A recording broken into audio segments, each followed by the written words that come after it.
Hi, my name is Renee Rizzo. Today I'll be introducing you to resources to teach a lesson intended for high school students in general education settings to high school students in alternate assessment settings.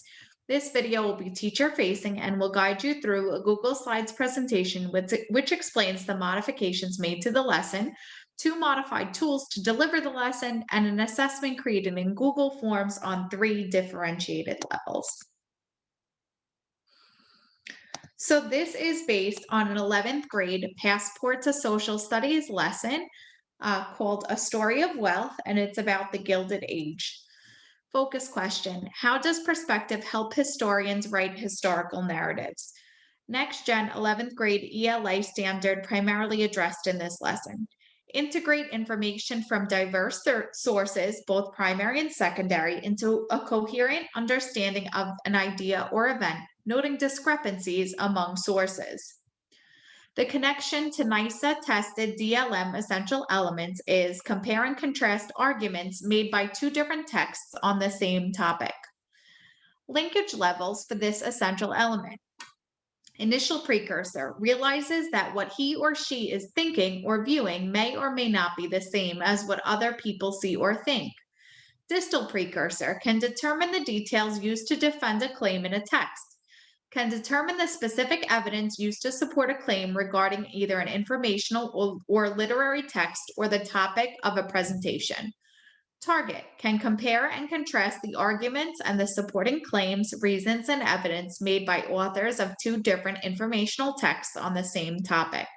Successor can use the similarities and differences in the purpose of the authors have for writing different informational texts on the same topic to compare and contrast them. As an introduction, the original lesson, which is intended for students in general education, instructs. Let's think back to some key terms from 8th grade US history. In the blue box, record the definitions for the following words: Gilded Age, Captain of Industry, and Robber Baron. I would recommend incorporating picture support examples and examples external to the lesson to support student comprehension. So, Gilded Age, an age after the Civil War and before 1920, in which there was a lot of economic growth and prosperity for wealthy business owners, but it was also a time of great greed and corruption. The term gilded implies that this age looked golden on the outside, but may have actually been ugly inside. Captain of Industry, a positive term for wealthy business owners during that time. When we hear the word captain, we think of strong leaders. Examples of captains in pop culture are Captain America, Derek Jeter, the captain of the Yankees, or the captain of a ship. Robber baron, a negative term for wealthy business owners during that time. The term robber means a thief, someone who steals from people. Robbery is a crime, so a robber is a type of criminal. The original lesson instructs students. Review and analyze the cartoon Modern Colossus of Railroads and follow the directions on the next slide. The central figure in this illustration is William Henry Vanderbilt, president of the New York Central Railroad and several other railroads. Also depicted as smaller figures in the cartoon are Cyrus Westfield of the New York Elevated Railroad Company and Jay Gould of the Union Pacific Railroad and other Western railroads. The title is a reference to the Colossus of Rhodes, a statue of the Greek sun god Helios that stood in the ancient city of Rhodes. The directions for the 3-2-1. Incorporate 3 important details represented in the cartoon. 2 examples of how this cartoon provides a message that represents the idea of progress or decline in the late 19th century until the turn of the 20th century. And 1 interpretation of the cartoon that explains whether the artist believed the growth of wealthy businessmen connected to the railroads were an example of progress or decline. A scaffold for this tool. I created a modified version of this tool in Google Forms as an example of how this 3-2-1 can be broken down into smaller, more manageable steps. I always include breaking tasks down into smaller, more manageable steps as a material resource management need in student IEPs, as this is usually a prerequisite for students with disabilities to access the curricula provided to their peers in general education. So here is my modified version of the 3-2-1 form. Instead of asking students for 3 details all at once, I ask, what is one thing you noticed about this picture? What is a second thing you noticed about this picture? And then what is a third thing you noticed about this picture? Then I ask, what kind of change does this picture show happened in the late 19th and early 20th century? And I use picture supports for positive change and negative change. Then, what is one piece of evidence from the picture that supports the type of change you chose? And what is a second piece of evidence from the picture that supports the type of change that you chose? And what kind of opinion do you think the cartoonist had about change during this time in history? A positive opinion or a negative opinion? I actually did this with as a whole group activity in my own class, and it was very, very successful.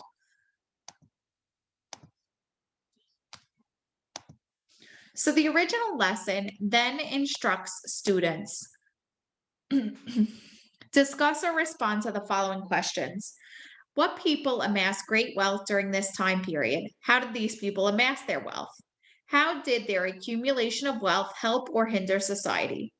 What is a captain of industry and what is a robber baron? How do these terms help us better understand the Gilded Age better? Why would some people see why would some people see people like Andrew Carnegie as a captain of industry while others would see him as a robber baron? So next, the original lesson asked students to analyze the cartoon and answered, did the cartoonist see Carnegie as a robber baron or a captain of industry? And what makes you think this? And based on your interpretation, is the evidence that Carnegie created progress towards greater democracy in the United States or a decline? And to explain. And they're asked to do something similar for this cartoon of J.D. Rockefeller. I also scaffolded these activities in a Google form.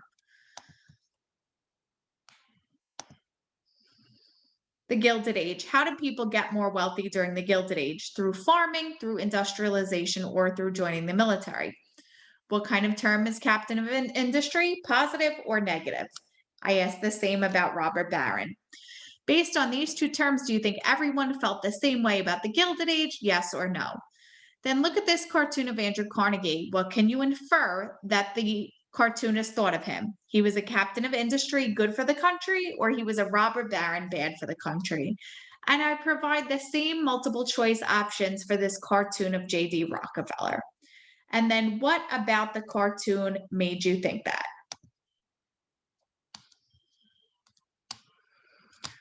Finally, the lesson asks students to add notes about how the accumulation of wealth could be seen as representing progress and how it could be seen as representing decline, taking note of how different perspectives might inform the evaluation. For example, how the people like Andrew Carnegie and J.D. Rockefeller would have viewed accumulation of wealth during the Gilded Age as compared to someone who worked in the factory at that time.